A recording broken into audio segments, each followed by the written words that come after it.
தலைவன் இளையடி சரணம் சரணம் சரவண பவகுக சரணம் சரணம் கலைநிறை கணபதி சரணம் சரணம் கஜமுக குணபதி சரணம் சரணம் சிலைமலை உடையவர் சரணம் சரணம் சிலைமலை உடையவர் சரணம் சரணம் சிவ சிவ சிவ சிவ சரணம் சரணம் சிவ சிவ சிவ சிவ சரணம் சரணம் கலைநிறை கணபதி சரணம் சரணம் கஜமுக குணபதி சரணம் சரணம் உழைவரும் ஒரு பறை சரணம் சரணம் உழைவரும்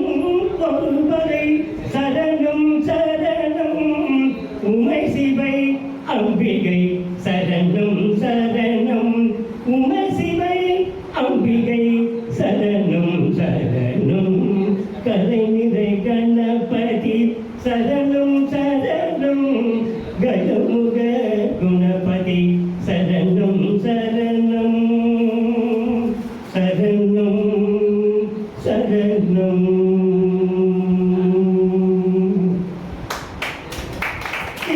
விளங்க சிவயோக சித்தியலாம் விளங்க திருவிளங்க சிவயோக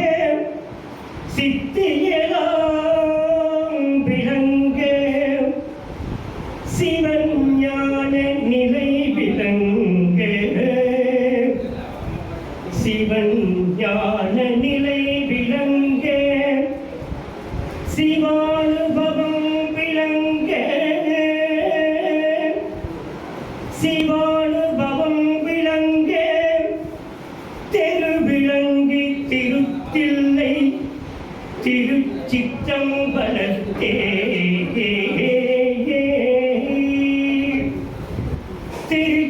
திருச்சிற்றம்பலத்தே திருக்கூத்து விளங்க ஒளி சிறந்த திருவிளக்கே ஒளி சிறந்த திருவிளக்கே உருவிளங்கே உயிர் விளங்கே உணர்ச்சி அது விளங்கே உரு விளங்கே உயிர் விளங்கே உணர்ச்சி அது விளங்கே உலகமெல்லாம் விளங்கே அருள் உதவு பெரும் தாயாம் அருள் உதவு பெரும் தாயாம் மறுவிலங்கு குழல் வள்ளி மகிழ்ந்து ஒரு வாழ்விலங்க வயங்கு வணிப்பொது விளங்க வளர்ந்த சிவக்கொழுந்தே கும்படா உடம்பும் கும்படா உடம்பும் உரைப்படா மனமும் கும்படா உடம்பும் பொய்படா மனமும் பொய்படா ஒழுக்கம் பொருந்தி படா உடம்பும் பொய்படா மனமும் பொய்படா ஒழுக்கமும் பொருந்தி கண்படாது இரவும் கண்படாது இரவும் பகலும் நிந்தனையே கண்படாது இரவும் பகலும் நிந்தனையே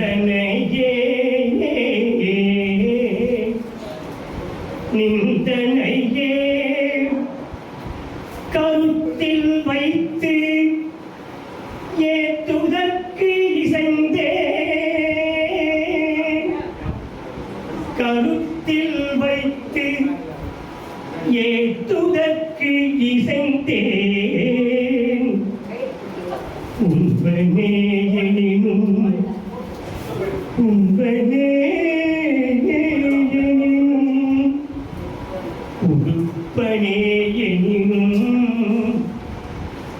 உன்பனே எனினும் உடுப்பனே எனினும் உலகரை நம்பிலே எனது நண்பனே உலகரை நம்பிலே எனது நண்பனே நலம் சார் பண்பனே உன்னையே உன்னையே நம்பினேன் கைவிடேன் என்னையே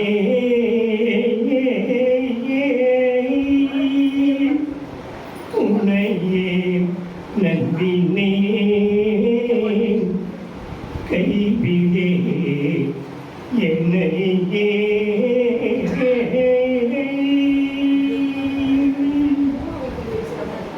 இறைவணக்கம். அடியார் சிவலட்சுமி சிவராமகிருஷ்ணன் அவர்கள் கருத்தில் வைத்திருக்க போகும்போது என்ன சொல்லுவாங்க ஐயா சொல்ல போகும்போது, அறிவால் அறிந்து இருதால் இறைஞ்சும் அடியார் இடைஞ்சல் கலைவோனே. அறிவால் அறிஞ்சு இருதால் இறைஞ்சல், சும்மா சடங்கு மாதிரி பண்ணக்கூடாது. அவர் வர்றதுக்கு ரெடியா தான் இருக்கார். அந்த வெளியில் நிற்கிறாரு, இங்க வந்துட்டாரு, இங்க உட்கார்றாரு, இங்க இருக்கிறாரு. நீங்க எப்படி நினைக்கிறீங்களோ அப்படி இருக்கிறார். எப்படி எவ்வுயிர் எண்ணின அவ்வுயிருக்கு அப்படி அளித்தருளார் பெருஞ்சோதி. நீங்க எப்படி நினைக்கிறீங்களோ அப்படி. நீட்டி பேச நினைக்க பெயர்ந்து அன்புக்குரிய ஐயா ஞானமுருகன் வந்திருக்காங்க. வாரியார் சுவாமிகளை பற்றிலாம் அடிக்கடி நினைவூட்டக்கூடிய வண்ணமாக பேசக்கூடிய பேரே ஞானமுருகன். முருகன் ஞானமே வடிவாயி அப்படிதான் ஐயா ஆரம்பிப்பாங்க. ஞானமுருகனே வந்திருக்கிறாங்க. நமக்கு என்ன வேணும்? ஞான நெறி வேணும், சன்மார்க்க நெறி, ஞான நெறி எல்லாமே நன்னெறி செந்நெறி எல்லாமே ஒண்ணுதான். அதை பற்றி சொல்வதற்காக வந்திருக்கிறாங்க. அவங்க பேச்சை கேட்பதற்கு உங்களோடு சேர்ந்து நானும் ஆவலாக இருக்கிறேன் என்று சொல்லி அவருக்கு வழிவிட்டு அமைகிறேன். அவருக்கு சிறப்பு செய்வதற்காக ஐயா அனந்தன் அவர்களை இங்கே அழைக்கிறேன். அருட்பெரும் ஜோதி, அருட்பெரும் ஜோதி, தனிப்பெரும் கருணை, அருட்பெரும் ஜோதி.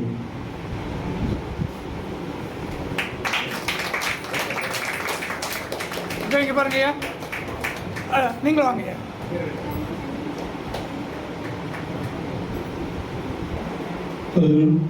அருட்பெருஞ்சோதி அருட்பெருஞ்சோதி அருட்பெருங்கருணை அருட்பெருஞ்சோதி எல்லாம் செயல் கூடும் அம்பலத்தீ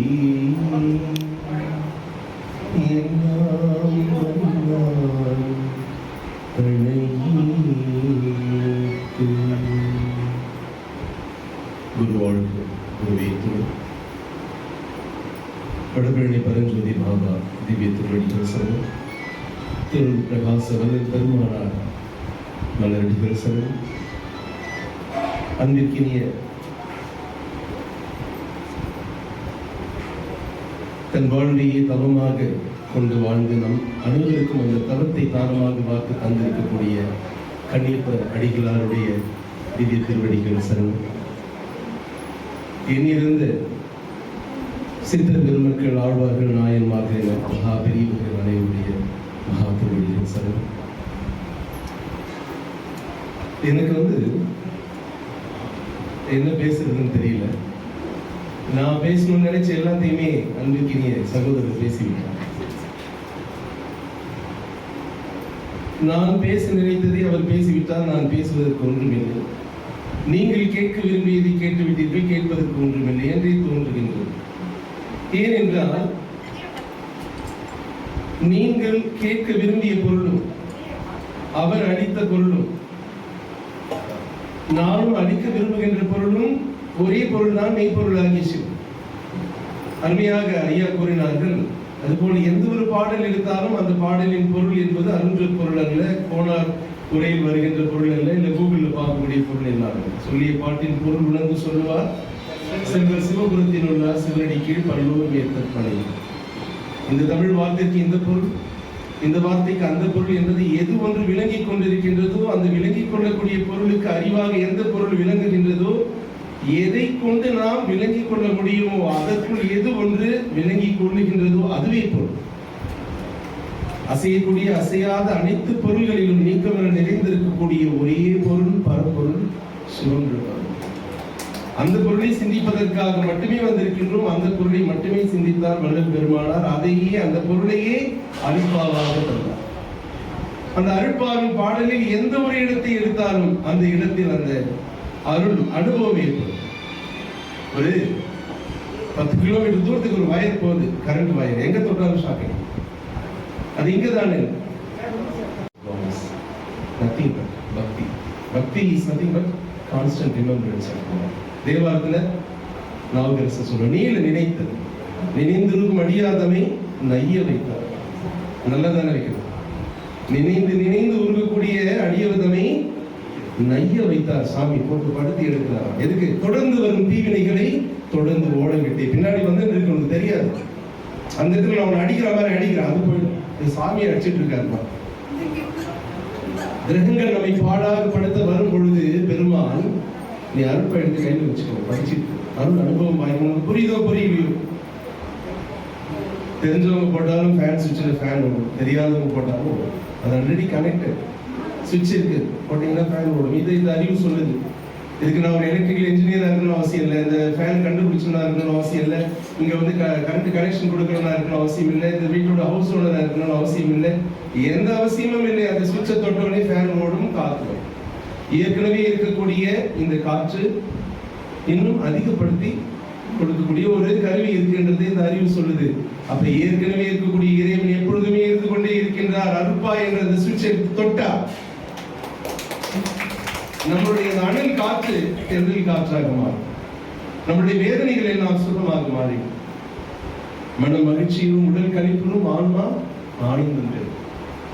இந்த அருள் அனுபவம் வாய்ப்பு பெற்ற நம் அனைவருக்கும் அது தெரியும்.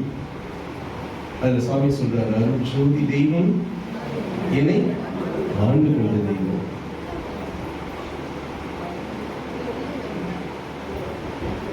அருள் ஜோதி தெய்வம் என்னை ஆண்டு கொண்ட தெய்வம், அம்பலத்தை ஆடுகின்ற ஆனந்த தெய்வம்.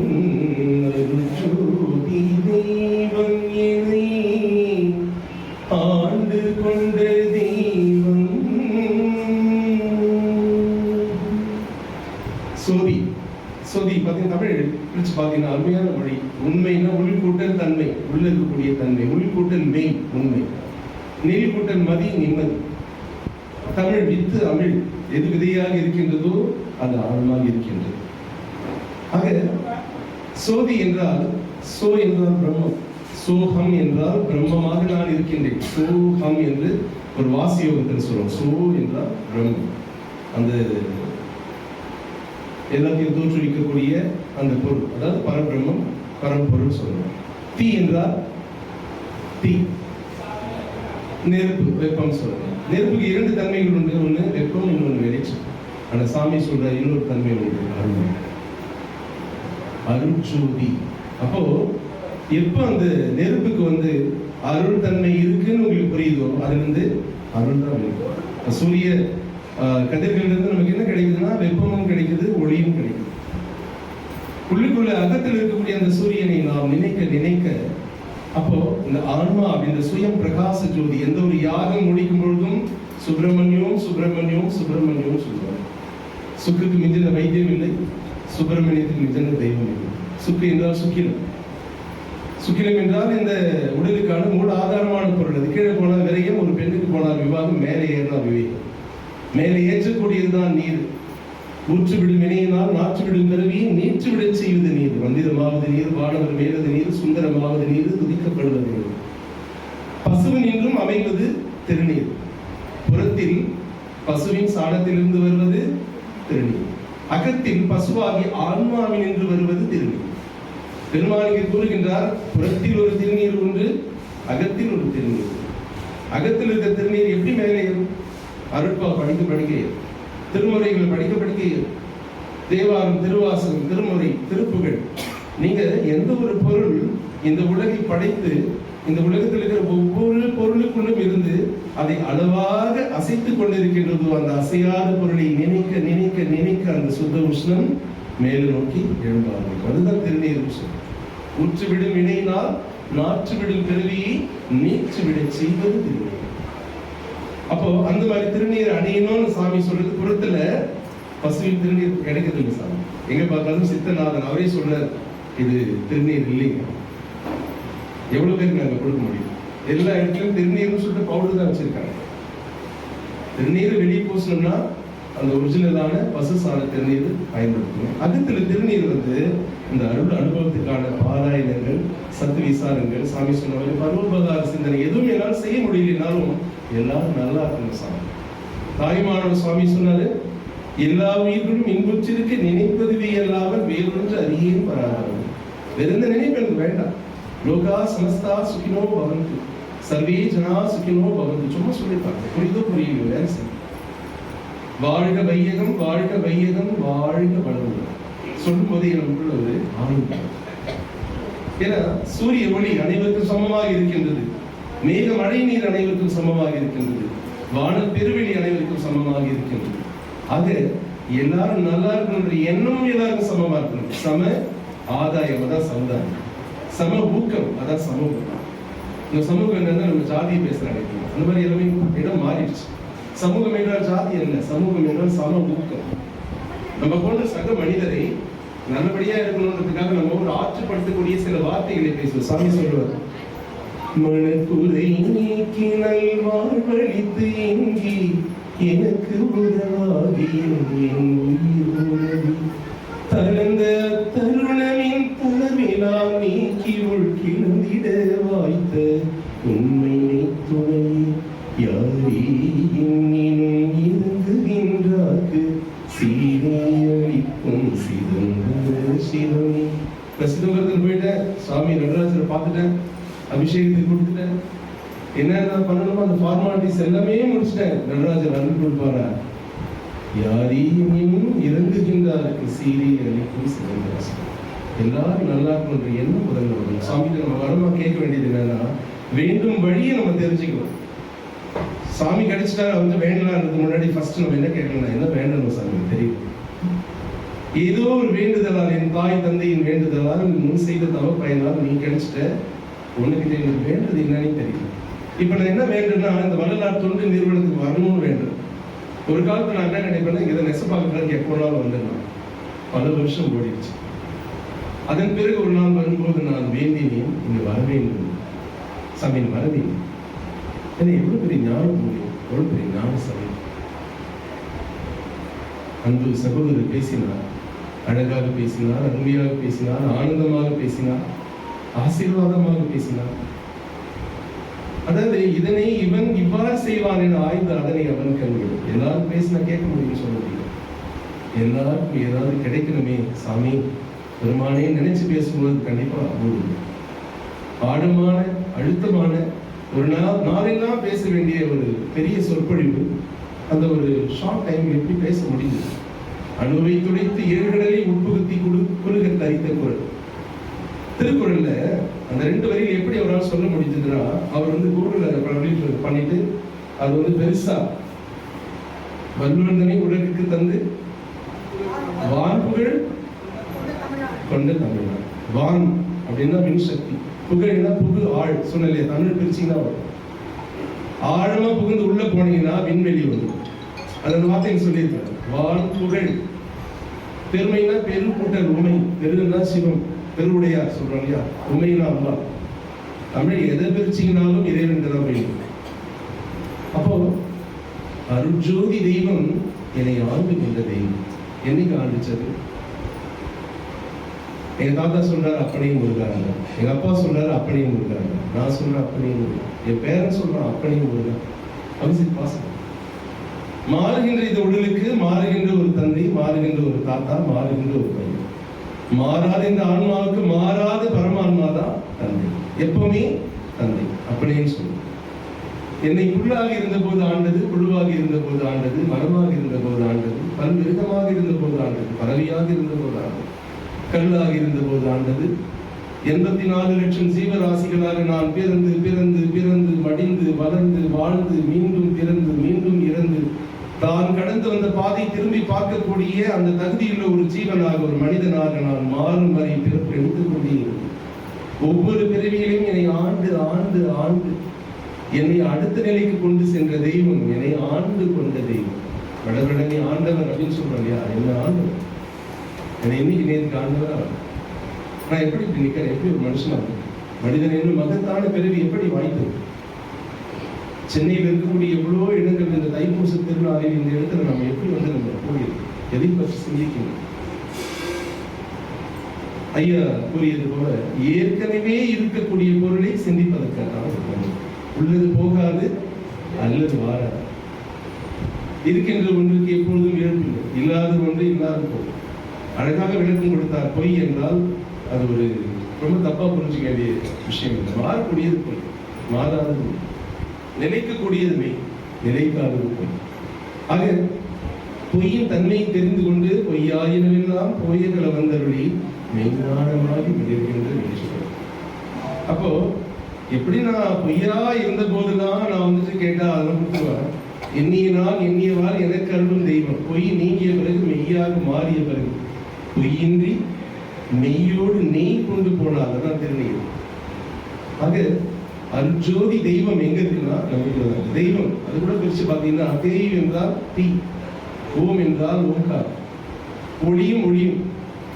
ஆக நாத விந்து கடாதி நமோ நமக, வேத மந்திர ஸ்வரூபா நமோ நமக, ஞான பண்டித சுவாமி நமோ நமக, அருள்காரா. லைட் அண்ட் சவுண்ட் அதுதான். அருப்பாவை ஒழிக்கின்றோம் சவுண்ட். நம் ஆன்மா என்ற ஒளி பிரகாசமாகும் லைட். ஆக இந்த ஒளி அந்த ஒளியை கொடுக்கின்றது. தெய்வம் என்றால் அந்த ஒளியும் ஒளியும் சேரும். அருட்ஜோதி தெய்வம் என்னை ஆண்டு கொண்ட தெய்வம், அம்பலத்தையே ஆடுகின்ற ஆனந்த தெய்வம்.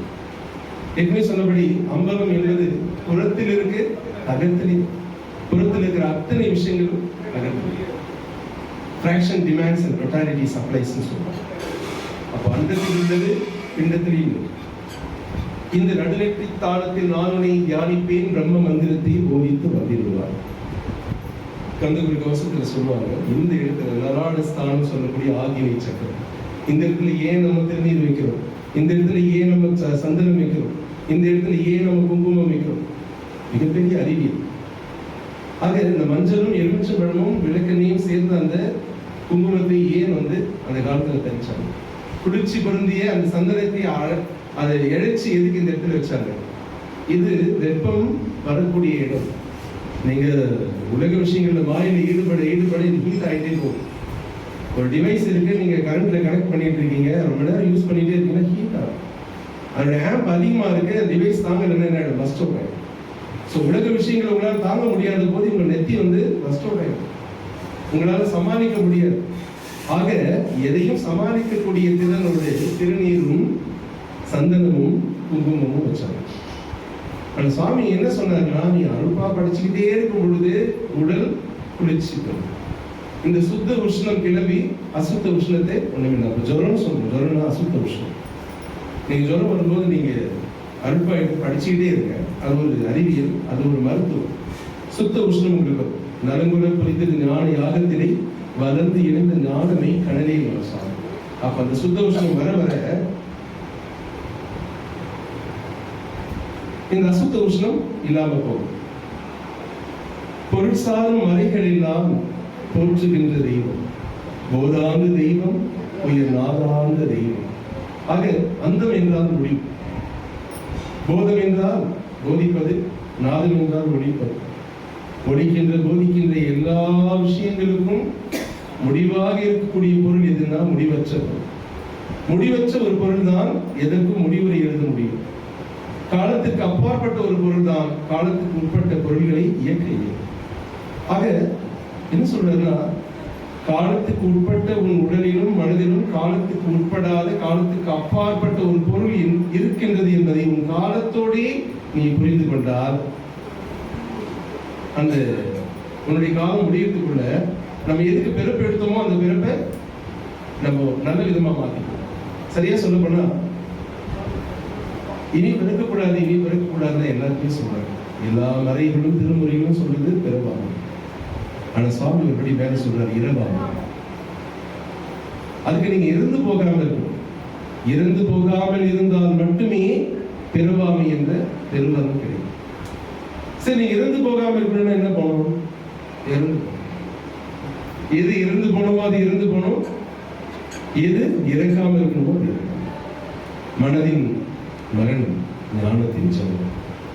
நம்மளாம் நினைக்கிறோம் நிறைய சித்தர்கள் மகான்கள் யோகிகள் பாருங்க, அவங்க எவ்வளவு விஷயங்கள் வந்து கடந்து வந்தாங்க. வல்லல் பெருமானார் கல்பட்டி ஐயாவுடைய மடியில படுத்துட்டு அழுது அவருடைய வேட்டியெல்லாம் நனைஞ்சிருச்சுன்னு சொல்றாரு. அவர் எதுக்காக அழுதார்? அவருக்கு எதுவும் கிடைக்கலன்னு அழுதாரா? அவருடைய போதனைகள்லாம் யாருமே ஏற்றுக்கலன்னு சொல்லி அழுதாரா?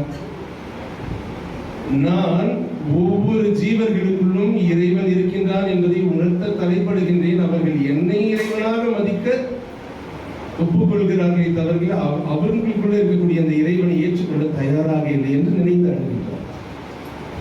வல்லல் பெருமானுடைய சிலை எத்தனை கொடுக்கும்போது பொன்னால் ஆன அந்த உடம்பை மண்ணால் படைத்தேன் என்று உரைக்கிறார். வல்லல் பெருமான் தான் தெய்வம் என்பதை காட்டிக் கொள்வதற்காக இந்த நில உலகிற்கு வரவில்லை. நாம் அனைவரும் தெய்வத்தின், நம்ம எல்லாருக்குள்ளேயும் தெய்வம் இருக்குன்னு காட்டுறதுக்காக தான் வந்தார். அப்ப நாமெல்லாம் தெய்வம் காட்டுறதுக்காக தான் வல்லல் பெருமான் வந்தார். அப்போ இந்த பேச்சு வந்து வெறுமனே போயிடும், பொய்யா போயிடும், இது உணராம போயிட்டார். இதை பேசுறப்பா நம்மளாம் தெய்வமா சும்மா சொல்லிக்க வேண்டியது. உணராத வரைக்கும், நீங்க அதுக்காக முயற்சி பண்ணாத வரைக்கும். ஐயா அருமையான தமிழ் வார்த்தைகளை சொன்னாங்க. நீல நினைத்தல், தெளிதல், தெளிந்த அந்த விஷயத்துல வந்து தொடர்ந்து பயணப்படுதல், நிட்டையாக மாறும்.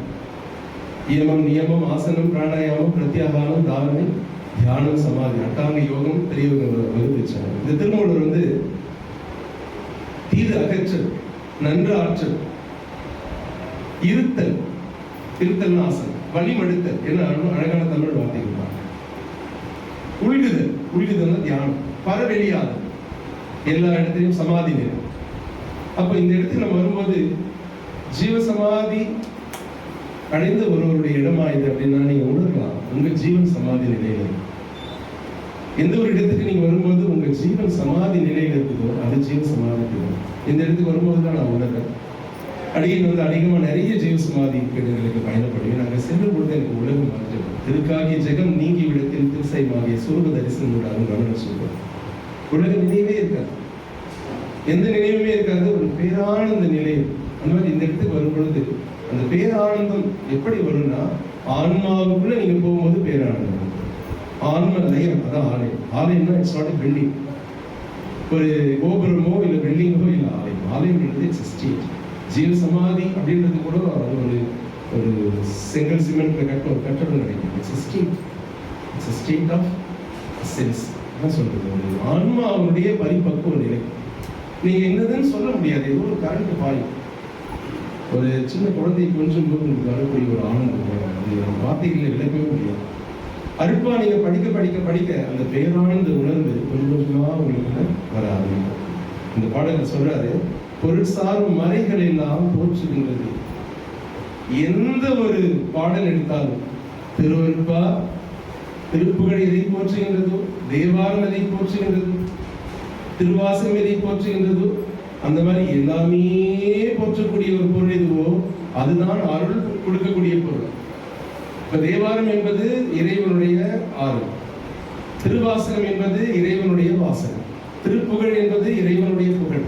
ஆனால் திருவருட்பா என்றால் இறைவனுடைய அருளை பெற்றுத்தரும் பாடல்கள். அப்படிப்பட்ட இறைவனுடைய அருளை பெறுவது எப்படி? அதுக்குதான் அருள். என்ன சொல்றாருன்னா, அருள் பெறில் ஒரு திரும்பவும் ஐந்தொழில் புரியும் பெருதி எனவே காட்டி செய்யும். அப்போ நீங்க அருள் பெறாவிட்டால் வந்ததுக்கான பயனே அருளை நிச்சயமா கிடைக்கும் அப்படின்னு சொல்லிட்டு சத்தியம் செய்யக்கூடிய பாடல்கள் தான் இந்த திருவருள் பாடல். பொருட்சார் மறைகள் எல்லாம் போற்றுகின்ற தெய்வம், போதாந்த தெய்வம் உயர் நாதாந்த தெய்வம். இருப்பாடு நீக்கி ஒளி ஈந்தருளும் தெய்வம். நம்ம மனசு எல்லாமே நினைக்கிறோம், எல்லாருக்கும் மனசு இருக்கு. நான் என்ன சொல்றேன், சில சமயம் மனசு வச்சா பண்ணிடலாம். கொஞ்சம் மனசு நம்ம ரொம்ப கஷ்டத்துல இருக்கும்போது வேண்டிய சொல்லுவோம், மனசு விட்டுறாரு, இவ்வளவு சமாளிச்சது கொஞ்சம் மனசை வச்சாரு, மனசு வச்சா செஞ்சோம். அப்ப மனசு அதுதான் இந்த உலகத்துக்கு நமக்கு நடுவில் இருக்கக்கூடிய பொருள். அதை நெறிப்படுத்துறது எப்படி? தபஸ். சரி, மனம் நெறிப்படுத்தணும்னா தவம். தவத்தில் பல வகை உண்டு.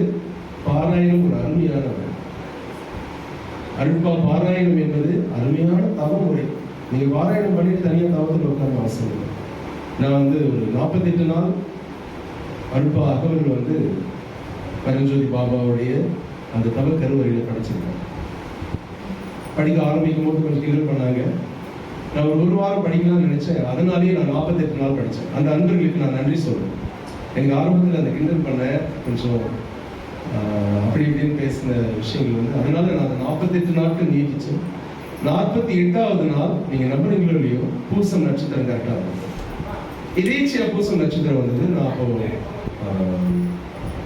பாய்கடை என்ற இடத்துல எங்க அண்ணன் வீட்டில் தங்கியிருக்கேன். அங்கிருந்து வடபழனி வர வரைக்கும் தூரல், எங்கேயுமே தூரல் இல்லைங்க, வர வரைக்கும். ஏன்னா அதே சிந்தனையில் இருக்கேன். நான் அதான் சொல்லுவேன். அந்த 48 நாட்கள் தொடங்கி அதை படிக்கும் பொழுது அந்த 2-2.5 மணி நேரம் முடிக்கும் போது என் உடம்பே இருக்காது. என் உடம்பை இல்லாத மாதிரி ஃபீல் பண்ணுவேன். அந்த அளவுக்கு கரைஞ்சி காணாம போயிடும்.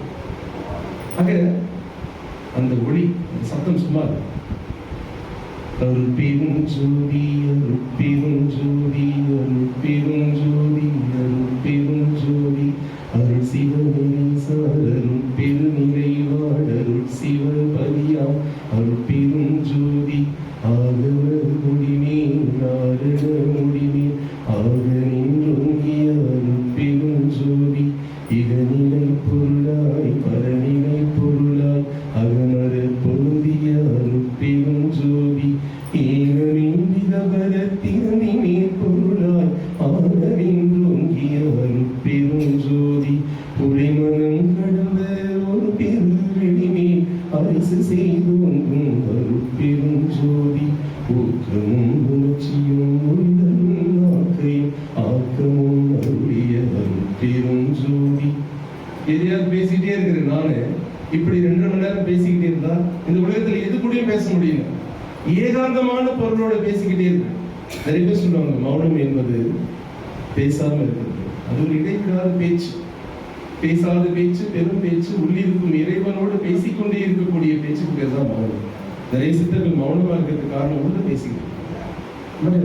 படிக்க படிக்க கொஞ்சம் நேரம் தான் நான் படிச்ச மாதிரி யாரும் படிக்கல.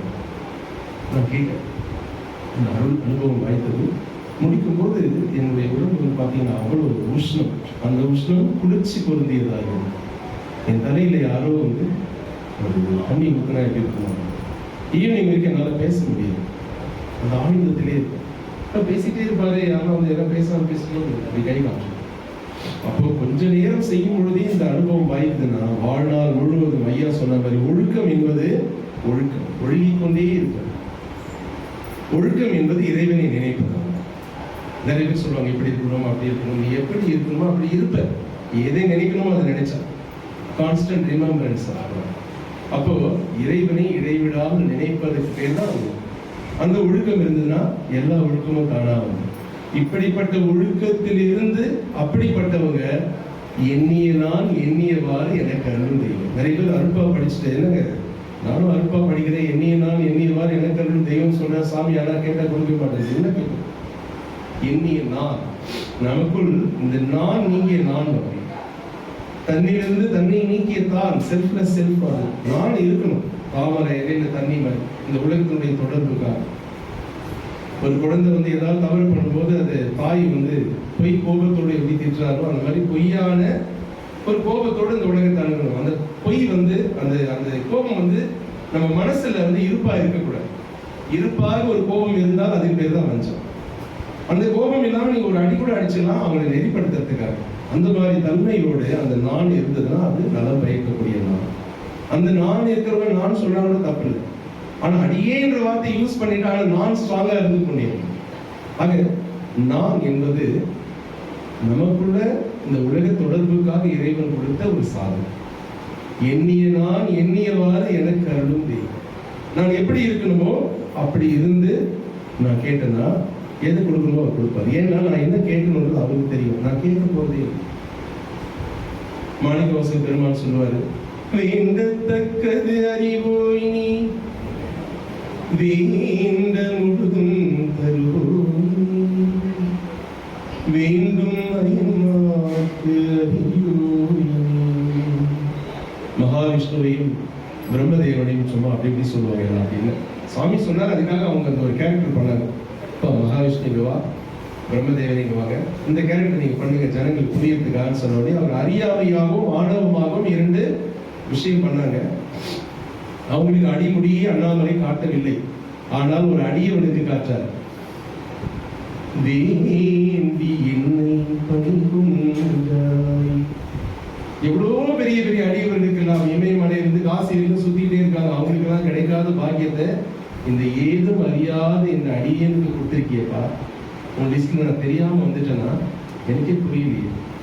எந்த விதத்திலும் நான் தகுதியானவன் அல்ல என்பது எனக்கும் தெரியும், உனக்கும் தெரியும். ஏன் எனக்கு கூப்பிட்டேன்?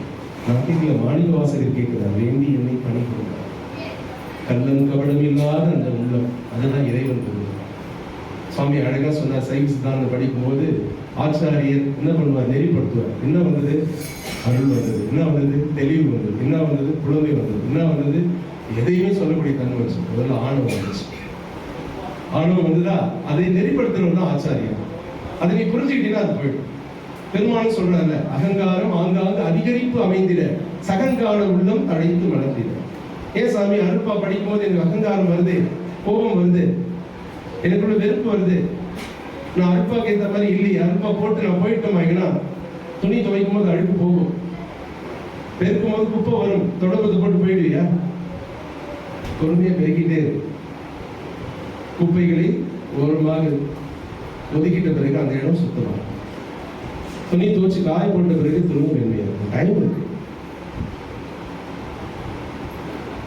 வேண்டத்தக்கது அறிவோய் நீ வேண்ட முழுதும் தருவோய் நீ. நான் உன்னுடைய பிள்ளை, நீ தான் என்ன படைச்ச. இங்க இருக்கிற எல்லாரையுமே யார் யாரும் சொல்லி இந்த இடத்துக்கு வந்திருப்போம். ஆனால் யார் சொல்லி இந்த பூமிக்கு வந்தோம்? அவன் ஒருத்தன் சொல்லிதான், ஒரே ஒருத்தன் சொல்லிதான் நம்ம எல்லாருமே இங்க வந்தோம். அந்த ஒருத்தர்கிட்ட தான் நம்ம எல்லாருமே போக போறோம்.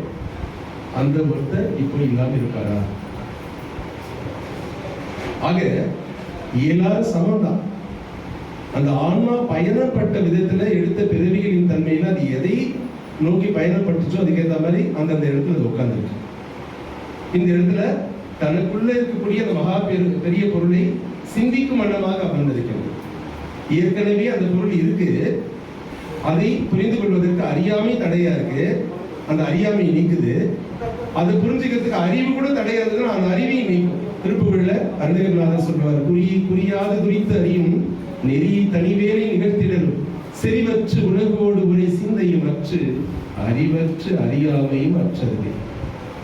ஆக அறியாமை நீங்கிய பிறகு அறிவு விழுது, ஆண்டவனை உணர்ந்த பிறகு அறிவும் விழுது. எதையும் அறிய வேண்டிய அவசியம் இல்லாத ஒரு நிலை. ஆக வேண்டத்தக்கது அறிவோய் நீ வேண்ட முழுதும் தருவோய் நீ வேண்டும் மயன்மார்க்கு அறிவோய் நீ வேண்டி என்னை பணிகொண்டாய்.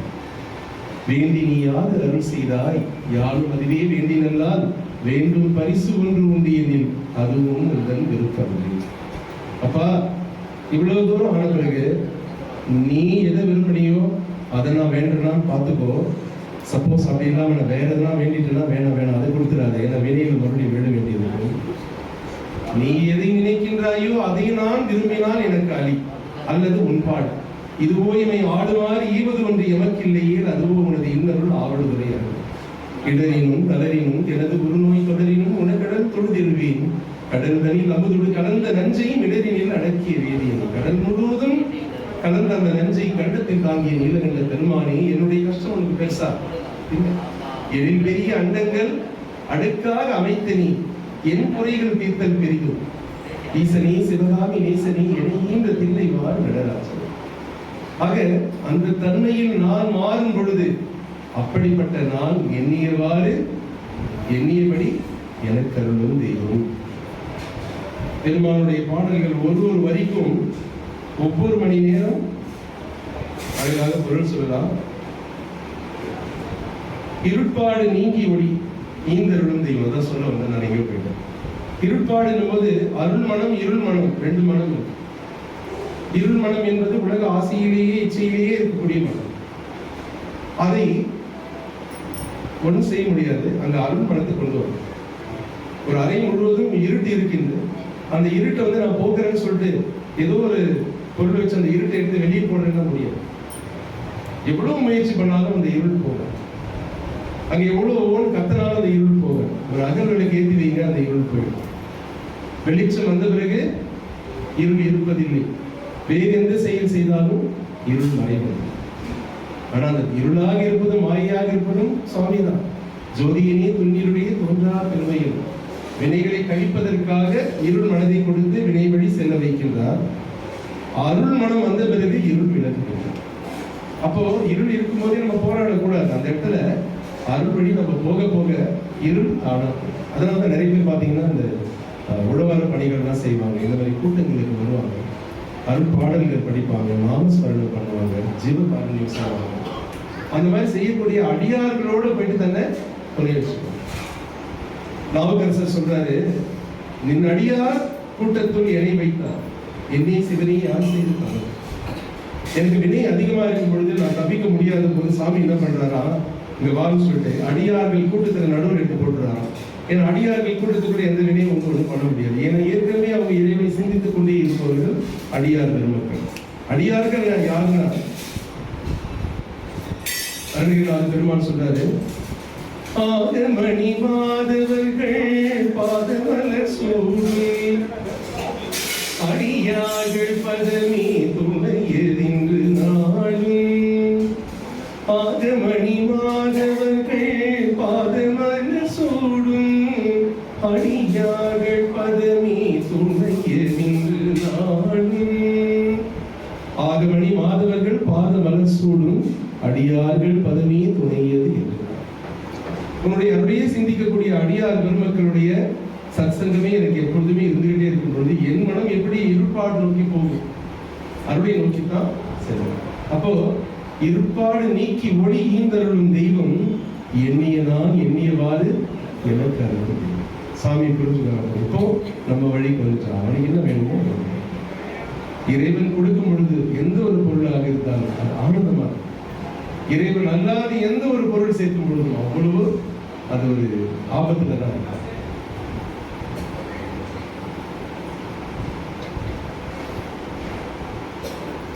திருப்பாடல் பூவந்தினையும் சிவமாக்கும் தெய்வம். திருப்பாடல் பூவந்தினையும் சிவமாக்கும் தெய்வம். சிற்றவையில் விளங்குகின்ற தெய்வமதி தெய்வம். சிற்றவையில் விளங்குகின்ற தெய்வமதி தெய்வம். இந்த இடத்துல ஒரு விஷயம் கோடிட்டு காமிக்கிறார். தெய்வம் அதே தெய்வம் ஏற்கனவே இருக்கு. தெய்வம் அதே தெய்வம் ஏன் சொல்றாருன்னா, ஏற்கனவே இருக்கு, உன்னால பார்க்க முடியல. உன்னுடைய வீட்டுல தான் அந்த பொருள் இருக்கு, இருட்டுல இருக்கிற, அதனால நீ பார்க்க முடியல. நீ வந்து அருள் விளக்கு ஏற்றும் பொழுது உன் வீட்டுல இருக்கக்கூடிய பொருளை நீ பார்த்துக்க, நிம்மதியா இருக்க. அதை விட்டுட்டு எங்க போய் எது தேடினாலும் உன்னுடைய பொருள் அங்க இல்லை. உன்னுடைய பொருள் உனக்கு இருக்கு. உனக்குள்ள இருக்கக்கூடிய பொருளை இருள் தடுக்கின்றது. இருள் விளக்கும் விதமாக அருள் வருகின்றது. அருள் வரும் வழியை தெருள் பாடல். தெருள் பாடல் என்றால் திருமுறைகள். அருள்பா, இறைவனை சிந்திக்கக்கூடிய பாடல்கள் எல்லாமே அருள்பா ஒன்றே திருப்பா, மற்றெல்லாம் அருள்பான் சுவாமி சொல்வாங்க. அருளை சிந்திக்கக்கூடிய பாடல்கள் எல்லாம் திருப்பா. அப்போ திருப்பாடல் உகந்து என்னையும் சிவமாக்கும் தெய்வம். என்னை எப்படி சிவமாக்குது? சிவமா எப்படி சாமி மாத்துறார்? தன்னை விடாது இருப்பது விரதம். தனக்குள் தன்னை நோக்கி அகநோக்கு பயணம் தியானம். எனக்குள் நான் கரைவது தவம், எனக்குள் நான் முற்றிலுமாக மறைவது சிவம். இப்போ தைப்பூசத்துக்கு என்ன பண்றாங்க? சாப்பிடாம இருக்கிறாங்க, பேசாம இருக்கிறாங்க, விரதம் இருக்கிறாங்க. அப்படின்னா இப்படி என்ன பண்றாங்க? எதுக்காக அதை செய்யறாங்க? இவ்வளவு நாள் உலகத்திலே இருந்த நான் கொஞ்ச நாளா உலகத்தை விட்டு விலகி இருக்கிறேன். ஐயப்பன் பக்தர்கள்லாம் மாலை போடுறாங்க, எல்லாரும் சாமின்னு சொல்றாங்க. ஏன்னா ஆன்மாவாக்கிய சுவாமி அதை அவங்க கவனிக்கிறதுனால அவங்க எல்லாரும் சுவாமின்னு சொல்றாங்க. அழிவற்ற பொருளை எவன் நோக்குகின்றானோ அவன் சுவாமி. ஆக தன்னை விடாதிருப்பது விரதம். உப்பு புளிப்பு காரம் எதுவும் சாப்பிடாம உலகத்துல கரைய விடாம நீங்க நிறைய போட்டு சாப்பிடுவாங்க, உலக உறவுகள் அதிகமாயிடும். ஒருத்தங்க வீட்டுல பிடிக்கல என்ன பண்ணி எங்க வீட்டுல என்ன நான் சாப்பிட மாட்டேன், ஒரு இடத்துக்கு போனீங்கன்னா நான் கை நினைச்சிட்டு வந்தேன் அப்படின்னு என்ன அர்த்தம்னா அந்த சாப்பாடுன்றது ரொம்ப பெரிய முக்கியமான விஷயம். உணவு அன்னம் பாலிக்கும் தில்லை சிற்றம்பலம் பொன்னம் பாலிக்கும் மேல் மிப்புமிசை என்னென்பு ஆலிக்குமாறு கண்டு இன்புரை இன்னும் பாலிக்குமோ இப்பெருமை. உணவு உண்ணும் பொழுது முறையாக அதை உணர்ந்து உண்ணும் பொழுதே நீங்க சிவனிலே எழுதலாம். அந்த உணவை இன்னொரு உயிருக்கு தான் பசியோடு இருக்கும் பொழுது 3 நாட்களாக பசியோடு இருக்கும் பொழுது எந்த ஒரு தன்மையில் இருப்போமோ அந்த தன்மையோடு நீங்க போய் அந்த அன்ன பிரசாதம் கொடுக்கணும்.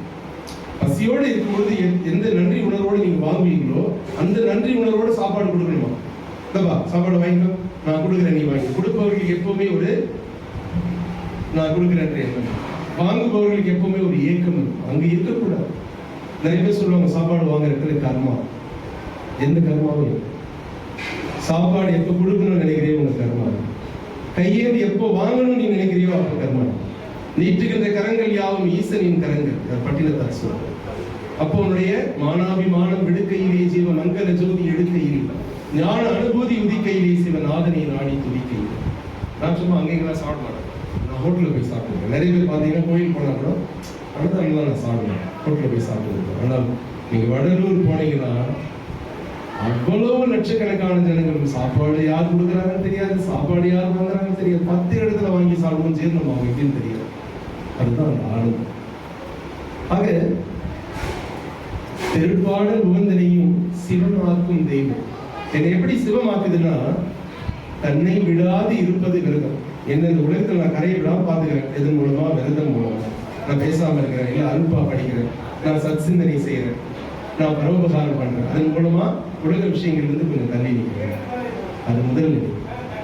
தனக்குள் தன்னை நோக்கி அகநோக்கு பயணம் தியானம். தியானம் என்பது நமக்குள்ள இருக்கக்கூடிய அழிவற்ற பொருளை நோக்கிய பயணம்.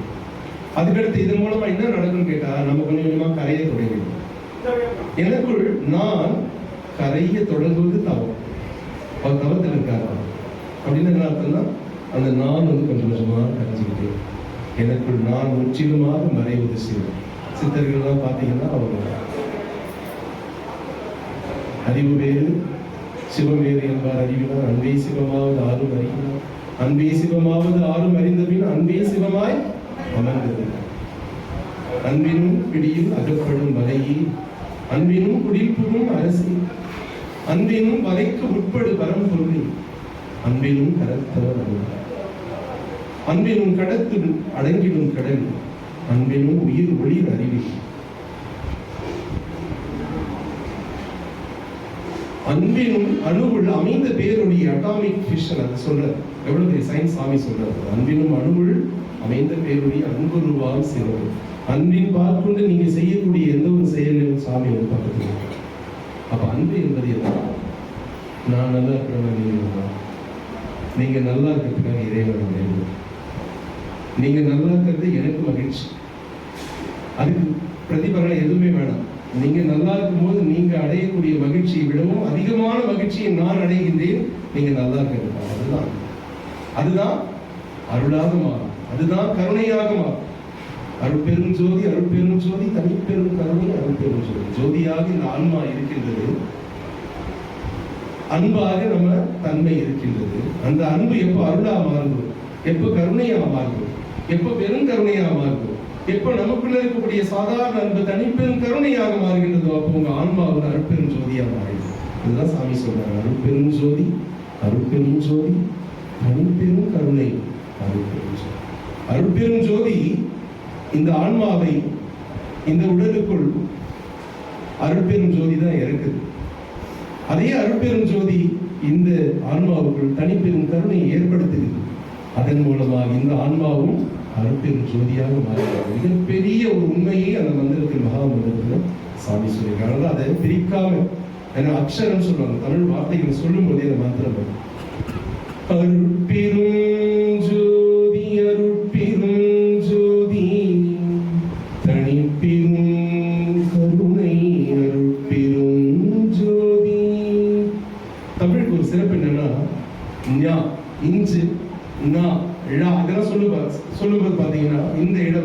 நான் சொன்ன அந்த ஆகினை சக்கரத்துக்கு போய் முட்டும், வாசி யோகம் தானாவே ஏற்படும். அருட்பெருஞ்சோதி இன்று சொல்லி பாருங்க, இந்த இடத்துல போய் முட்டும். அருட்பெருஞ்சோதி அருட்பெருஞ்சோதி தனிப்பெரும் கருணை. தனிப்பெரும் கருணைனா கேசாரி முத்ரா. மகாதர் பாபாஜி இந்த இடத்துல தான் சொல்றோம். அது சுவாமி சொல்லியிருக்கிறார், தனிப்பெரும் கருணை. அந்த நாடை ஓபன் பண்ணி கொடுத்துறாரு. மீண்டும் அருட்பெருஞ்சோதி ஆகினை போயிட்டு இந்த சகஸ்ராரம் பிறக்கின்றது. பெரும் அருட்பெருஞ்சோதி மகாமந்திரத்தை தொடர்ந்து உச்சரித்துக் கொண்டே இருப்பதன் மூலமாகவே பிறவா நிலையை இரவா நிலையை முடியும்னா அது மிகையான வார்த்தை. திருப்பாடு புகந்தினையும் சிவமாக்கும் தெய்வம். என்னை எப்படி சிவமாக்குதுன்னா, என்னை விரதப்படுத்தி உலகத்தை விட்டு நீக்கி உலக காரியங்களுக்காக உலக விஷயங்களுக்காக பரோபகார சிந்தனையில சத் சிந்தனையில இந்த ஒரு அவங்களுக்கு சேவை செய்யும் விதமாக மாற்றி அதன் மூலமா அதையே தவமா மாற்றி அந்த தவத்தின் மூலமாக என்னை சிவமாக மாற்றுகின்றது.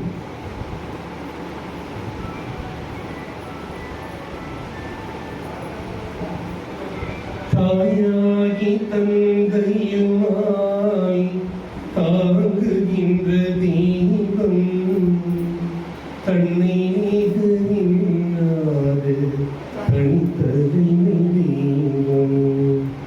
தாயாகி தந்தையுமாய் தாங்குகின்ற தெய்வம் தன்னை நீகுகின்றாது தனித்தறிமை தெய்வம்.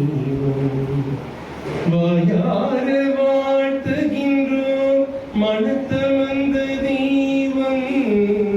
வாயார வாழ்த்துகின்றோம் மனத்தமந்த தெய்வம். மலரடியின் செல்விசை வைத்த தெய்வம். மலரடியின் செல்விசை வைத்த பெரும் தெய்வம். ஜோதி தெய்வம் இனி ஆண்டு கொண்ட தெய்வம். அம்பலத்தை ஆடுகின்ற ஆனந்த தெய்வம். தாயாகி தந்தையுமாய் தாங்குகின்ற தெய்வம். மாதா பிதா குரு தெய்வம். தாயின் மூலமாக தந்தையின் மூலமாக பிறப்பை கொடுத்த தெய்வம் தானே குருவாக வந்து மாறி குருவாக வந்து அவதரித்து நம்மை எடுத்து ஆண்டு நமக்குள்ள இருக்கக்கூடிய தெய்வீகத்தை மலரச் செய்கிறது. மாதா பிதா குரு தெய்வம்னா இதான். மாதா பிதா இந்த பிசிக்கல் பாடிக்கு அவங்க தான் அப்பா அம்மா. அதுக்கு ஒரு எக்ஸ்ட்ரீம் எண்டே கிடையாது. இந்த உலகத்துல மிகப்பெரிய நிலையில் இருக்கக்கூடிய அன்பான தெய்வங்கள் அப்பா அம்மா. அதனால மறுக்கல. ஆனால் ஒரு தாய் இரு தாய் பல கோடி தாய்னு அருணகிரிநாத பெருமான் சொல்றாரு. ஆன்மா அநேக கோடி பிறவிகள் எடுத்திருக்கு, பல தாய் இருக்காங்க. அதனால யாரு பார்த்தாலும் நம்ம அம்மான்னு கூப்பிடுவோம். பார்த்துருக்கீங்களா? யாருனாலும் அம்மாவா இருக்கலாம். போன ஜென்மத்தில் அவங்க அம்மாவா இருக்கலாம், அதுக்கு முன் ஜென்மத்தில் அம்மாவா இருக்கலாம். அம்மான்னு எல்லாரையும் கொண்டு போய் நமக்குள்ள ஒரு ஆனந்தம் வரும். எல்லா பெண்களும் தாய் தான். அந்த ஒரு மிகப்பெரிய பேர் இந்த மண்ணுக்கு இருக்கு. அகிலாண்ட கோடி பிரம்மாண்ட நாயகி மாதா என்று சொல்லுவாங்க. அதே பெண் தெய்வமாக வைத்திருக்கின்றார்கள். எல்லாருக்குமே 5 மாதா. மாதா, கோமாதா, பூமாதா, தேவமாதா, ஸ்ரீமாதா. பிறப்பை கொடுத்த தாய், கடைசி வரைக்கும் நமக்கு பால் கொடுத்துட்டே இருக்கக்கூடிய கோமாதா, கடைசியில் உடன் பால் அப்படின்னு சொல்லுவாங்க. அடுத்த உலகத்துக்கு போறது எப்பவுமே நம்மளை தாங்கிட்டு இருக்கக்கூடிய இந்த பூமி ஆகிய தாய் பூமாதா. தான் இருக்கும் நிலையிலேயே, பெண்ணாக இருந்த நிலையிலேயே அந்த இறைத்தன்மையை உணர்ந்தால் அவங்க தேவமாதா. இப்போ மாயமா இருக்காங்க, சாரதா தேவி இருக்காங்க. ஏன் இங்க வந்திருக்கக்கூடிய எல்லாருமே நான் சொல்றேன், நீங்க இந்த அருளை சிந்திக்க வண்ணமாக இருக்கிறதுனால நீங்க எல்லாம் தேவமாதா. ஸ்ரீமாதானா அகிலாண்ட கோடி பிரம்மாண்ட நாயகி ஆதி பராசக்தி. இந்த அண்ட மகிழம் எல்லாமே மின்னாயிரம் கோடி ஒரு மெய் வடிவாகி அண்ணாதாக என்றால் சொல்லுவாங்க. ஆத்தாளிகள் அபிராம வள்ளியே அண்டமெல்லாம் பூத்தாலே அநேக கோடி பிரம்மாண்ட ஜனனின்னு சொல்லிட்டு லலிதா சகஸ்நாமம் வருது. அவருடைய கால் பெருவிரல் இருந்து அநேக கோடி பிரம்ம அண்டங்கள் வருதுன்னு சொல்றாங்க. வடிவுடைய அம்மனுக்கு வல்லல் பெருமான் பாடல்ல அருமையா சொல்லியிருப்பாரு. அவருடைய அன்னியார் அந்த ரூபத்துல வந்தாங்கன்னு சொல்றாங்க. ஆக தாயாகி தந்தையுமாய் தாங்குகின்ற தெய்வம். தாய் பிறப்பை கொடுக்கின்றார், தந்தை வாழ்க்கைக்கான நெறிப்படுத்துகின்றார். இதுல வல்லல் பெருமான் என்ன பண்றாருன்னா, சரி என்கிட்ட ஒப்படைச்சு ஏன்னா அவன் பிறப்பினுடைய நோக்கம் வேறன்னு சொல்லிட்டு மறுபடியும் வாங்கிட்டு என்ன திரும்ப பண்றார்? ஸ்வீகாரம்னா மீண்டும் ஒரு பிறப்பை கொடுக்கின்றார், தன்னுடைய கருவில் சுமக்கின்றார். குரு கிட்ட வந்த பிறகு ஒரு சீடன் மீண்டும் பிறப்பு எடுக்கின்றார். இதுக்கு பேரு ஞான ஜனனம் என்று சொல்வார். அதாவது அந்த தாய் தந்தை மாதிரியே இந்த குரு இடத்துல இருக்கக்கூடிய தெய்வமாகிய வள்ளல் பெருமானார் என்ன பண்றாருன்னா, தாயுமாக தந்தையுமாக இருந்து நம்மளை தாங்கி பிடிக்கிறார். நம்மளுடைய ஜாதகம்லாம் மாறி போகுது. இதுல ஓரளவுக்கு நீங்க பயணப்பட்டுட்டே இருந்தீங்கன்னா ஜாதகம்லாம் மாறி போகுது.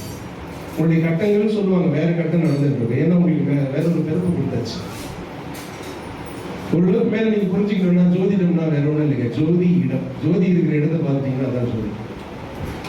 ஜோதிடர்னா வேற யாரும் இல்லை, ஜோதியை பார்த்துட்டீங்கன்னா எல்லா இடரும் நீங்கிடும், அதான் ஜோதிடர். நான் ஜோதிடத்தை விலை குறிப்பா மதிப்பிடல, மிக துல்லியமான ஒரு அறிவியல் அதெல்லாம் இருக்கு நான் சொல்ல வரேன். ஆனா அது பின்னாடி ஓடனீங்கன்னா நீங்க பிடிக்க முடியாது. நீங்க சூரியனை பிடிக்க ஓடுறாங்க. உங்களுக்கு நல்ல நேரம் இருந்தா 4 வார்த்தைங்க சொல்லலாம். வாழ்க்கைக்கான குறி சொல்றவங்க நிறைய பேர் இருக்காங்க, ஆனா வாழ்க்கைக்கான நெறி சொல்றதுதான் முக்கியம். அழகா சொன்னாங்க, வாழ்க்கை கையில ஒழுக்கம், இன்னைக்கு நான் தெரிஞ்சுக்கிட்டேன். ஆக ஒழுக்கத்தோடு வாழ சொல்லி தரவுதான் உத்தமமான தந்தை. ஈன்ற பொழுதில் பெரிதுவக்கும் தன் மகனை சான்றோன் என கேட்ட தாய், தந்தைக்கு மகனாற்றும் கடன் இவன் தந்தை இன்னொன்றான் கொள்ளும். அந்த 2 திருக்குறளுக்கும் மதிப்பளிக்கக்கூடிய வகையில் உங்களுடைய பிறப்பு அமைய வேண்டும் என்றால் அதற்கு குரு வாய்க்க வேண்டும். அந்த குருவாக வள்ளல் பெருமானார் இருக்கின்றார். அந்த குருவாக அருட்பா இருக்கின்றது என்று சொன்னால் அது மிகையான வார்த்தை என்று. இந்த தைப்பூச நன்னாளில் நாம் அனைவரும் ஒரு வைராக்கியம் எடுத்துக்கணும். தினமும் அருட்பா படிக்கணும். அது புரியுதோ புரியலையோ, புரிய வேண்டியதுக்கு புரியும், போக போக புரியாததுக்கு அது புரியாது. அது தாயாகி தந்தையுமாய் தாங்குகின்ற தெய்வம். உங்களுக்கு மீண்டும் இப்ப புரியுது இல்லையா? வள்ளல் பெருமான் உங்களுக்கு தாயும் தந்தையுமா மாறிட்டார். அப்பா அம்மா இருக்காங்க, இருந்தாலும் இங்க சாமி சொன்னார் இல்லையா, அடைக்கலம் கொடுத்த பிறகு அவர் அபயம் கொடுக்கணும், நம்ம அடைக்கலம் கொடுக்கணும். நீங்க ஹேண்ட் ஓவர் பண்ணணும், அப்பதான் அவர் டேக் ஓவர் பண்ணுவார். சாமி சைன் பண்ணுவார், டேக்கன் ஓவர். அதுக்கு நீங்க ஹேண்ட் ஓவர் இடத்துல நீங்க சைன் பண்ணணும். ஒரு பத்திரம் இருக்குங்க, அதை நான் ஒப்படைக்கிறேன், முழுசா ஒப்படைக்கிறேன். சாமி கொஞ்சம் ஒப்படைக்கிறேன், கொஞ்சம் நான் பாத்துக்கிறேன். அது முழுமையாக ஒப்படைச்சது. ஒரு சாதாரண ஆபரேஷன் பண்றாரு ஒரு டாக்டர், அவர் யாருன்னே தெரியாது, என்ன படிச்சாருன்னு தெரியாது, லட்சக்கணக்கில் பணம் வாங்குறாரு. அந்த ஹாஸ்பிட்டல்ல ஒரு பேப்பர் ஃபர்ஸ்ட் கொடுக்குறாங்க, எது நடந்தாலும் நாங்கள் பொறுப்பு இல்லை, உயிர் போனால் நாங்கள் பொறுப்பு இல்லை, பரவாயில்ல எத்தனை கையெழுத்து போட்டுட்டு மயக்க மருந்து எடுத்துட்டு நம்ம நினைவிழுந்த நிலையில் நாங்கள் படுக்க தயாரா இருக்கிறோம். ஆனால் இந்த பிறவியல்ல எந்த ஒரு பிறவியும் உனக்கு ஈடேற்றும் வகையில் உன்னை உயிர்ப்பித்து தரேன்னு சொல்லக்கூடிய குரு கிட்ட நம்ம முழுசா சரண்டர் பண்ண நம்ம தயாரா இருக்கோம்.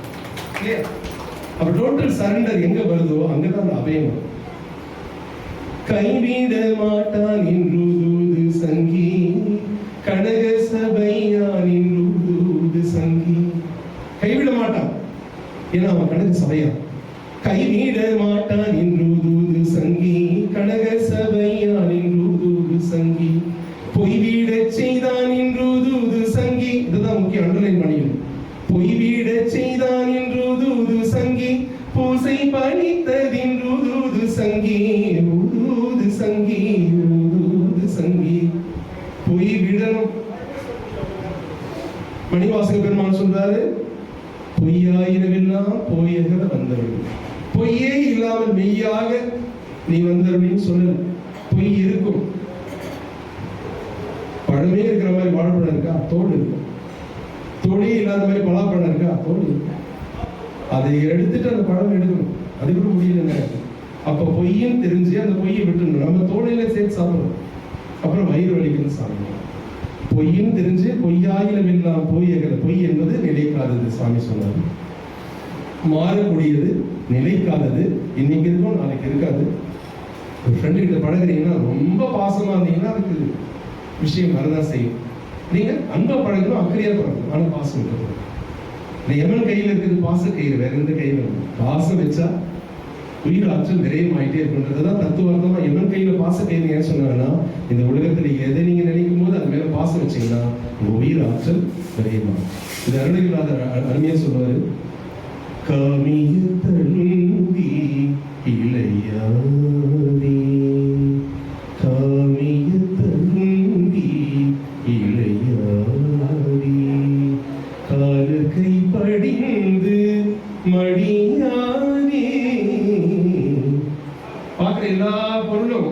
ஆசைப்பட்டுட்டே இருக்காத.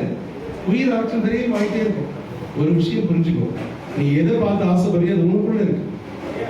இந்த வீடியோ வந்து எல்லா பொருளும் உன்னுடையதுன்னா அந்த பொருள் உன்னுடையது இருந்தாலும் ஆசை போயிடணும். ஒரு செல்போன் ஆசைப்படுறோம், ஷோரூம்ல இருக்கிற வரைக்கும் ஆசைப்பட்டுட்டே இருக்கிறோம். நம்ம உயிர் ஆற்றல் நிறைய செல்போன் வாங்கிடணும், வீட்டில் இருக்கிற பார்த்துட்டே நம்மகிட்ட தான் இருக்கு.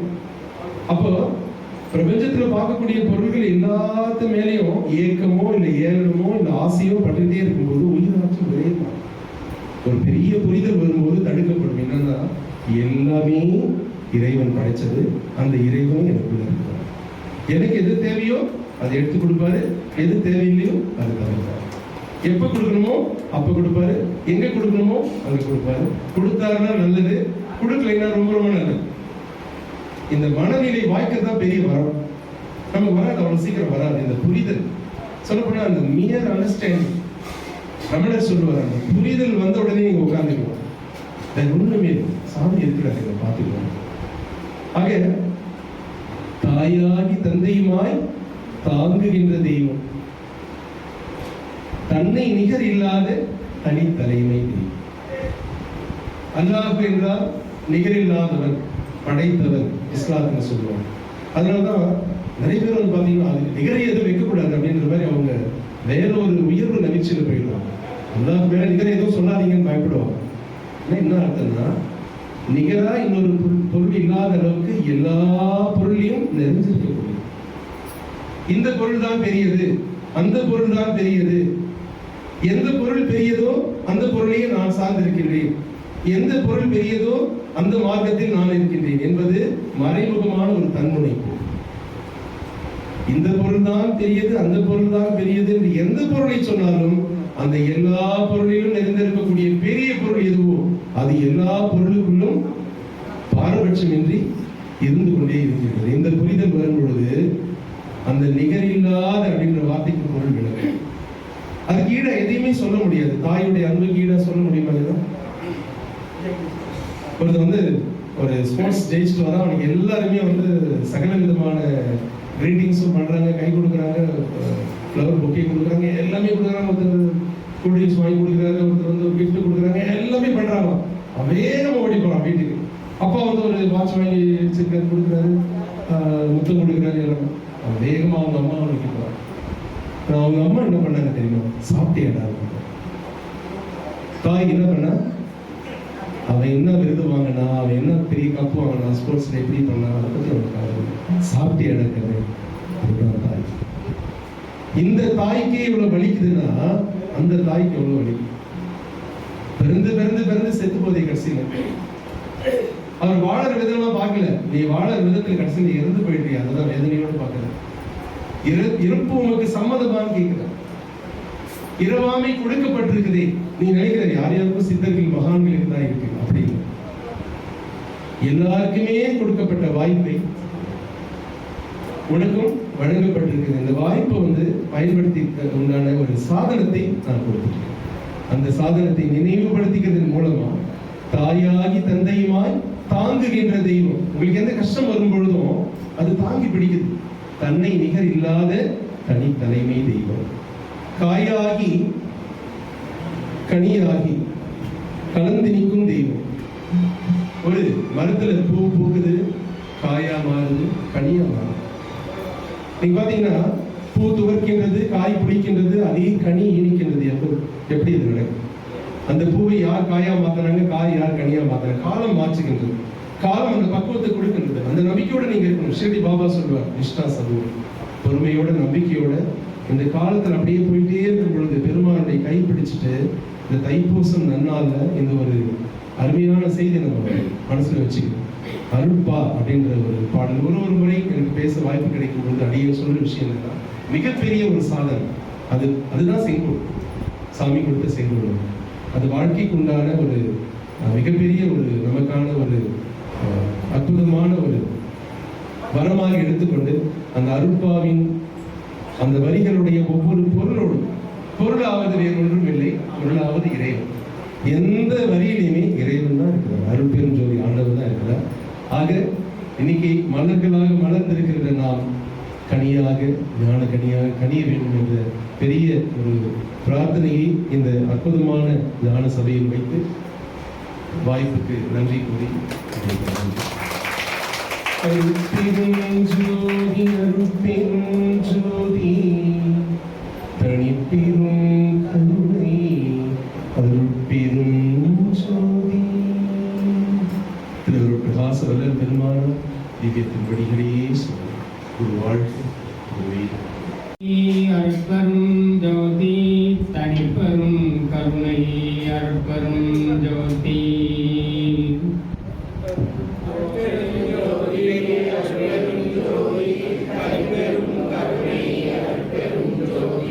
மெய்யன்பர்களே, என் அன்புக்குரிய ஐயா ஞானமுருகன் அவர்கள் பேசினது வாயார வாழ்த்துகின்றோர் மனசமர்ந்த தெய்வம். யாரெல்லாம் வாயார வாழ்த்துறாங்களோ, இறைவனை வாழ்த்துவது என்பதும் மட்டுமல்ல, அன்பர்களை வாழ்த்தலாம், அடியார்களை வாழ்த்தலாம், அடுத்த வீட்டுக்காரங்களை வாழ்த்தலாம், குழந்தையை வாழ்த்தலாம், எப்படி வேணாலும் பண்ணிக்கலாம். அவங்க ஏன்னு கேட்டால் எப்போவுமே பெருமானை, இறைவனை எப்போதும் வாழ்த்தி கொண்டு பாடிக்கொண்டு இருக்கக்கூடியவர்கள். அதனால தான் அவங்களுக்கு அந்த தலைப்பே வந்து வாய்த்திருக்காங்க. வெறுமனே இல்லாமல் வாயார வாழ்த்துகின்றோர் மனதார வாழ்த்தக்கூடியவங்க. மன்னிக்கணும், நான் பாருங்க அந்த சபையில் வந்து தலைப்பே மறந்துட்டேன். வாயார வாழ்த்துகின்றோர் மனத்தை மறந்தது, அதுதான் முடிக்கணும். முடிவில்லாத பொருளை நம்ம நினைச்சுக்கிட்டே பேசும்போது எங்க தொடங்குற முடியணும்னு தெரியல. வாயார வாழ்த்துகின்றோர் மனத்தமர்ந்த தெய்வம். நம்ம மனசார நெஞ்சார வாழ்த்தும் போது நமக்குள்ள ஃபுல்லா யார் நிறைஞ்சிருக்காங்கன்னா இறைவன் தான் நிறைஞ்சிருக்கிறாரு. அந்த இறைவன் எல்லாருக்குள்ளே நிறைஞ்சிருக்காரு நமக்கு தெரிய வரும். எல்லாரையும் வாழ்த்தும் போதுதான் நம்ம வாழறோம்.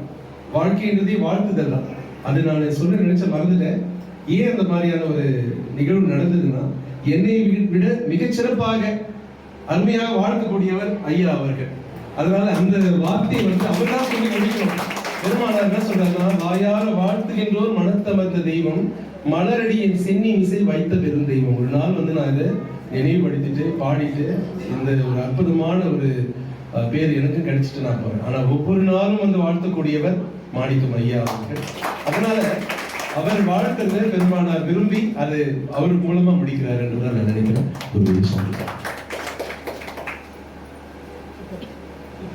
என்னை பெருமைப்படுத்தும் போது நான் தெக்குமுக்காடி போய் விடுகிறேன். ஏன்னா அவர் மனதை மலர்களால் நிரப்பிக் கொண்டு இங்கே பேசிக் கொண்டிருந்தார். மனதை மலர்களால் நிரப்பிக் கொண்டு இங்கே நின்று பேசிக் கொண்டிருந்தார். அவர் பேச்சு முழுவதுமே அர்ச்சனையாகவே அமைந்தது. பாபா அவங்களுக்கும் என்ன நெருக்கமோ அதே நெருக்கம் வந்து நம்ம கன்னியப்படியிலாருக்கும் அவங்களுடைய தலைவருக்கும் உண்டு. ஏன்னு கேட்டால் இங்கிருந்து போகும்போது கன்னியப்படியில் அவங்க சாப்பாடு கொடுத்து அனுப்பும்போது, நீங்கள் பாபா அவங்க சபைக்கு அங்கே போய் அவங்க சாப்பாடு கொடுத்தீங்களா அப்படின்னு காதோடு கேட்பார். ஏன்னு கேட்டால் அந்த பாபா அவங்க வந்து வாங்க போகும்போது வெளியில் யாருக்கும் தெரியாதான், அவங்க இருக்கிற இடமே தெரியாது. அவங்கள தேடி கண்டுபிடிச்சு நீங்க அதை கொண்டு போய் கொடுக்கணும் அப்படின்னு இங்க இருந்து ஐயா உணர்த்தி அனுப்பின செய்தி தான் அந்த பெருமையை தவிர்த்து கன்னியப்படியில் அந்த காலகட்டத்திலிருந்தே ஐயா தொடர்புல இருக்கிறாங்க. அப்படின்றதுனாலதான் அவங்க வாயார வாழ்த்துவதற்கு அவங்களுக்கு உரிய ஒரு அற்புதமான ஒரு தகுதி அவங்களுக்கு இருக்கிறது. அவங்களுடைய குருநாதரை வாழ்த்தினாலும் சரி, நம்ம கன்னியப்படிகளாரை வாழ்த்தினாலும் சரி, வள்ளல் பெருமானுடைய பாடல்களை சொன்னாலும் சரி, எல்லாமே அற்புதமான வாழ்த்தாக அமைகிறது என்று சொல்லி, இப்போது இன்றைய பசியாற்றுத்தல் அவருடைய ஐயா ஞானமுருகனுடைய திருவடியை வணங்கி நான் மகிழ்கிறேன். இப்போது பசியாற்றுத்தல் பணிக்கு துணையாக இருக்கக்கூடிய ஐயா ஜெகதீசன் கௌரி தம்பதியருக்கு சிறப்பு செய்வதற்காக அடியார் செந்தில் அவர்களை வேண்டி கேட்டுக்கொள்வோம்.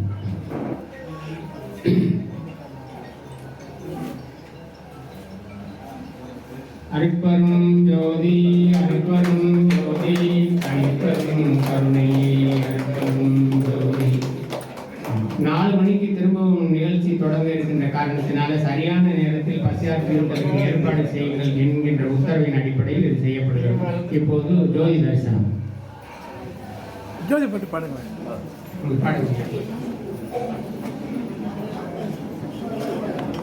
கொஞ்சம் அப்படியே எல்லாம் உள்ள வந்துடும்.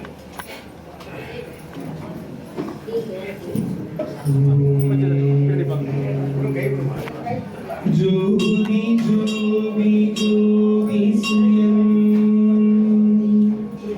ஜோதி ஜோதி ஜோதி ஜோதி ஜோதி ஜோதி அருள் ஜோதி ஜோதி ஜோதி சிவம் வாம ஜோதி சோம ஜோதி வாண ஜோதி ஞான ஜோதி மாக ஜோதி யோக ஜோதி வாத ஜோதி நாத ஜோதி ஏவ ஜோதி மோம ஜோதி ஈர ஜோதி நீர ஜோதி ஏக ஜோதி ஏக ஜோதி ஏக ஜோதி ஏக ஜோதி ஆதி நீதி வேதனே ஆடல் நீடு பாதனே வாதி ஞான போதனே வாழ்க வாழ்க நாதனே வாதி ஞான போதனே வாழ்க வாழ்க நாதனே அருட்பெருஞ்சோதி அருட்பெருஞ்சோதி அருட்பெருஞ்சோதி அருட்பெருஞ்சோதி எல்லா உயிர்களும் வாழ்க, வள்ளல் மலரடி வாழ்க வாழ்க. சத்குருநாதா, சத்குருநாதா, சன்மார்க்க சங்கம் தழைக்க அருளாதா. திருவருட்பிரகாசமுல்லா திவ்ய திருவடிகளே சரணம் சரணம். தவத்திரு கண்ணியப்படிலா தெய்வ திருவடிகளே சரணம் சரணம். என்பதிலே பசியாற்றுத்தல் மாடியில் நடக்கிறது. ஒருவர் பின் ஒருவராக தீவாரம் எடுத்துக்கொண்டு மேலே செல்வாறு பணிவோடு கேட்டுக்கொள்கிறேன். ஜோதி சுற்றி போயிடுங்க மாடிக்கு